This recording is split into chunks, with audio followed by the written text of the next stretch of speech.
Mr. Prime Minister, you have known the Queen since you were 5 years old. You've said she was one of your favorite people. Are there any defining stories or moments that really stand out to you? Her steady presence throughout my life and her very active presence these past 7 years was just a constant. There was no surprises with her. I knew anytime I came to meet her, she would be incredibly gracious and thoughtful and curious and engaged. I remember that she was so present, the integrity of her presence, that deep reassurance of being there, of being present, and of deep listening. Her late Majesty's reign was so incredibly powerful from a female leadership point of view, and I celebrate that. We all know her from, waving on the balcony at Buckingham Palace, but you two both got to meet her behind closed doors. A lot of people talk about her wit and her sense of humor. Can you tell me a bit about that? First of all, she was extraordinarily gracious in that whenever she met anyone, she was focused on what that moment needed to be, and it always needed to be her there and present.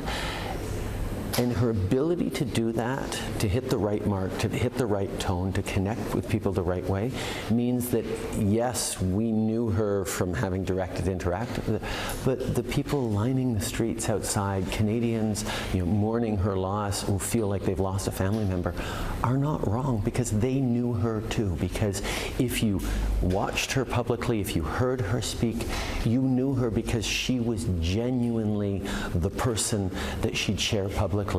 You've also known the King for a long time, and you met with him yesterday.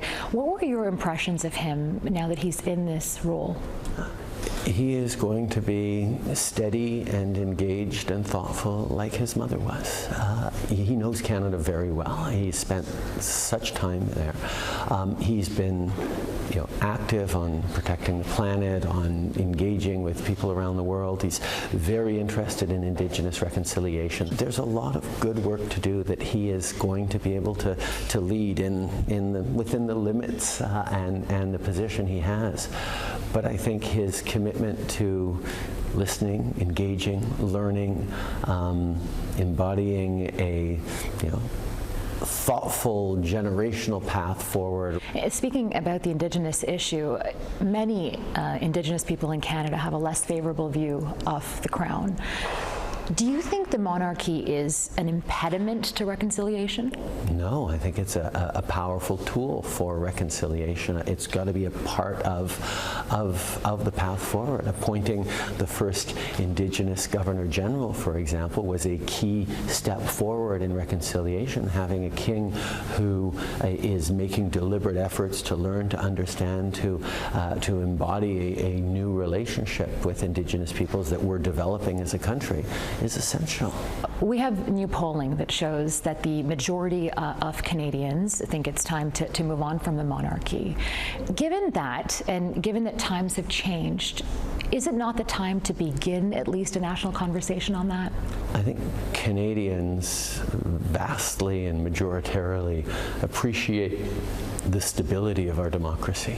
We are able to have all the strength of debates that we need to have in Canada without worrying about the overarching stability of our institutions, because they are embodied by structures that have been in place for hundreds of years. Canadians have been through a lot of constitutional wranglings over the past decades.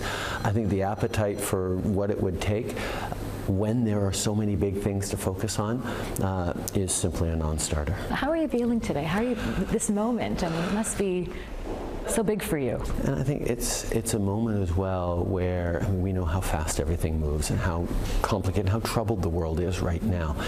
Taking a moment to position ourselves in the sweep of history, this is a moment to take stock, to reflect on where we're going, on what we're focusing on, and how we continue to be there for each other in a world that is changing but still has symbols of steadiness that we can anchor ourselves to. Mr. Prime Minister, Madame Gregoire Trudeau, thank you for your time. Thank you.